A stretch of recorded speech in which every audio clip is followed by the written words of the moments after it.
O Bradesco divulgou o resultado, né? Ele Verdade. veio, pô, caiu aí 75% contra o mesmo tri do ano passado.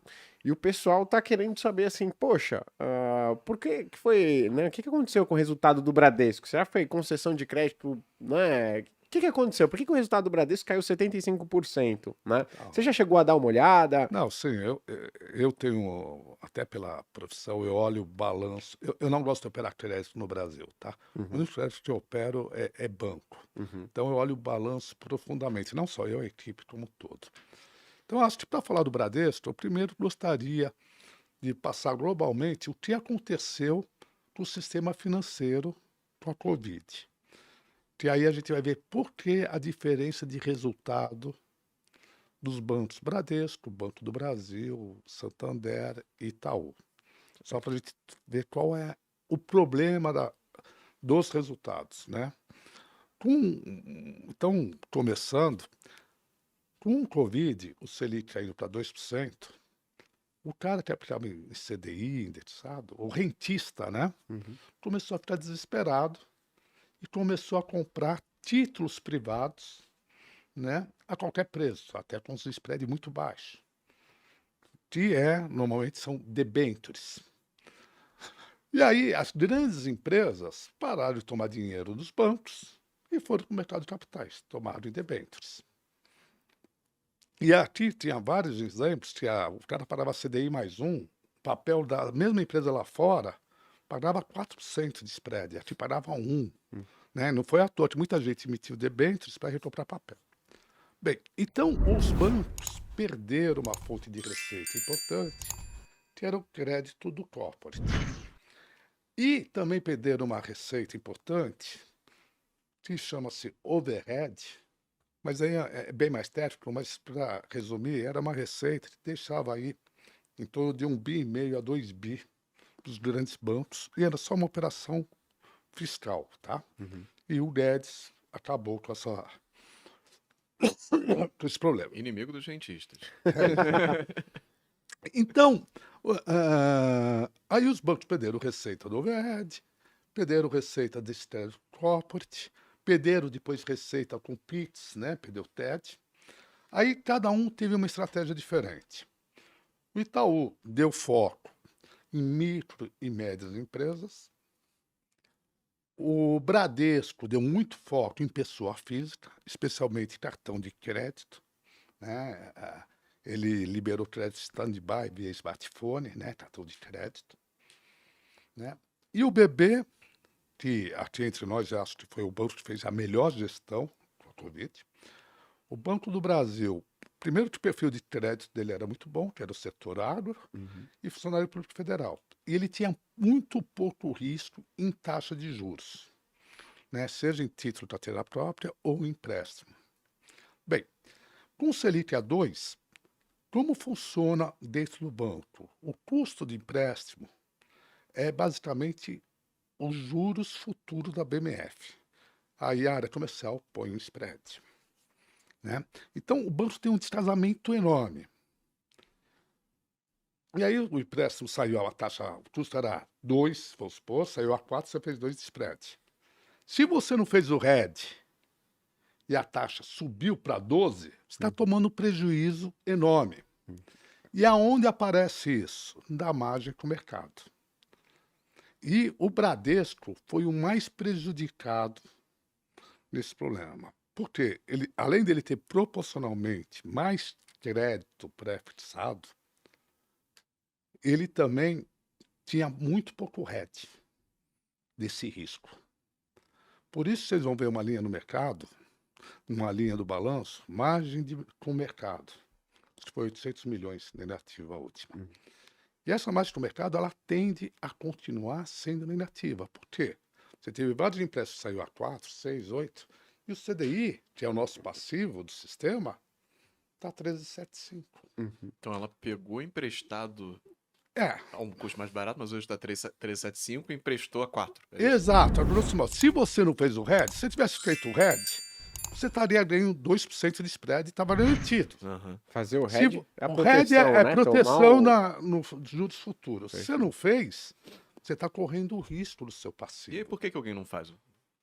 Cara, aí é decisão normalmente da alta administração e do tesoureiro conjunto, né? Aham. Uhum. E aí o Banco do Brasil tinha pouca exposição, tinha mais RED e o Itaú também. Além disso, não só a exposição desse busto, que a gente chama de ALM, que é a concentração dos ativos passivos do banco, que eu falei agora há pouco de risco de moeda, você tem muito título de TVM, né? O que são esses títulos? A carteira própria do banco tem papel pré-fixado público, papel indexado IPCA mais juros público, né?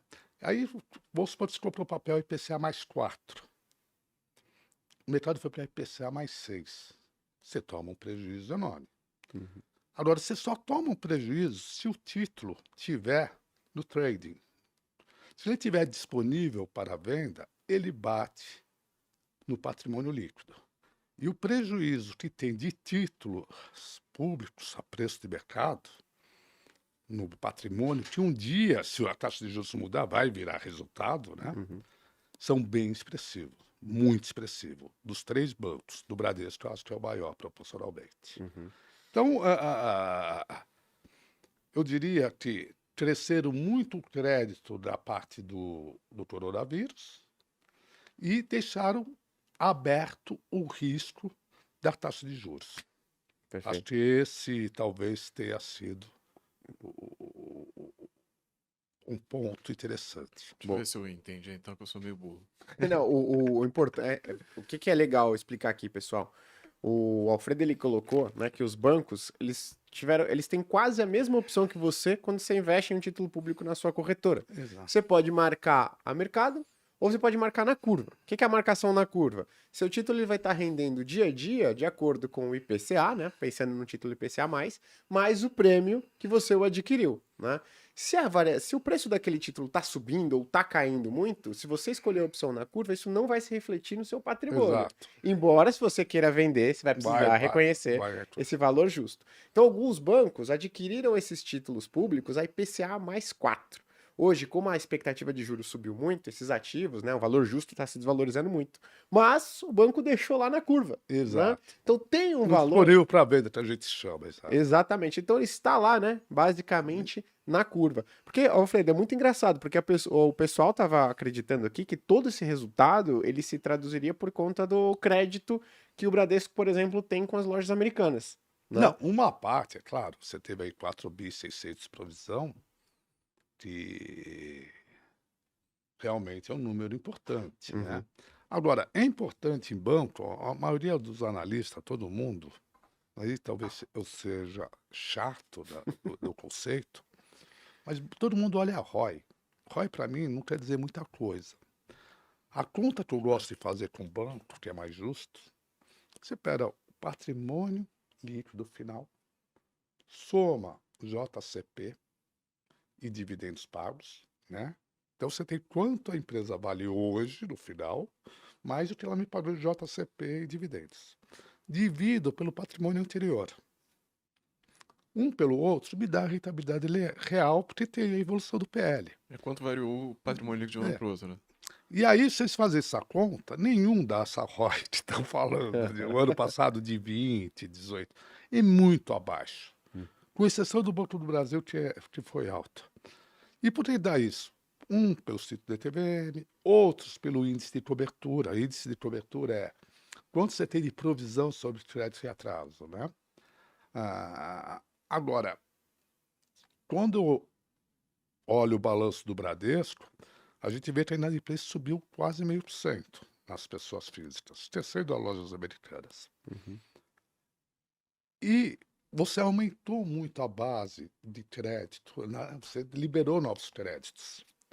Então, quer dizer que, em números reais, subiu mais que meio, porque os créditos novos não estão ainda com default de 90 dias, né? Então, você aumentou a base, né? Então, você, na realidade, a inadimplência sobre os créditos antigos foi mais alta. Então, eu tenho um viés relativamente pessimista para o resultado do primeiro trimestre dos bancos. Ainda para esse primeiro tri, né? Fora o que Eu já acho foi que de... o primeiro tri é bem pior tirando a americana, tá? Uhum. Até porque a taxa de juros de mercado subiu muito de 30 de dezembro para cá. Sim, Isso bate em Uhum. alguns ativos dos bancos. legal. Então Então, tem eu muito. não sou nem um pouco otimista, né? ah, com grandes bancos de varejo Legal. para frente agora. Então, assim, você que tem um viés mais técnico, né? Mais uma gestão ativa, mais de curto prazo, fora de bancos nesse primeiro trimestre. Pode... Veja bem, fundo pode estar comprado, zerado e vendido. Uhum. Então, eu não posso falar com a minha posição, até Sim, porque eu sim. não poderia pela CVM. Claro, Fala claro. aí. Hã? Legal, não, beleza. Mas você acha também que, por exemplo, o Banco do Brasil, mesmo tendo esse perfil mais agro e tudo mais, tem também um risco tão grande quanto os outros bancos privados que são mais varejistas? A gente tem o risco do Banco do Brasil, que é um risco político, né? Você Uhum. usar o banco politicamente. Agora, o perfil de crédito do Banco do Brasil é muito bom. Mesmo as pessoas físicas são funcionários públicos de alguns estados ou federal. Uhum. É o setor agro que está bombando. E eu conheço relativamente bem a governança do Banco do Brasil é a melhor de todas as BRAs que eu já conheci, de todas as estatais que eu conheci. A governança é muito forte, tá? Perfeito. Então, tirando o risco político, eu acho que é o melhor papel hoje em dia no mercado. Por quê? Ele tem o maior índice de cobertura sobre créditos atrasados, tem pouca exposição de risco de taxa de juros, né? Uhum. E tem poucos títulos de TVB na carteira, né? E tem crescido muito a parte de seguridade do bebê. E aí ele tem uma praia enorme para nadar, né? Agora, tem sempre o risco de ter crédito subsidiado, ter aquele lance do lado político. Mas eu acho que a governança é muito boa, diferente, de repente, uma Caixa Econômica Federal, né? A Uhum. governança não é tão forte como o BB. E o custo político de um político fazer uma intervenção ou tentar fazer alguma ingerência na Caixa Econômica vai ser menor do que o do Banco do Brasil. É isso aí. Sim. Porque o Banco do Brasil vai gerar todo aquele chiado de mercado. Exato. Vai ficar muito mais transparente, E inclusive. tem 3 bancos pra brincar aí, né? É. Não precisa brincar com o Banco do Brasil. Pô, tem o BNDES, tem a Caixa, vai brincar logo com o Banco do Brasil. Sim.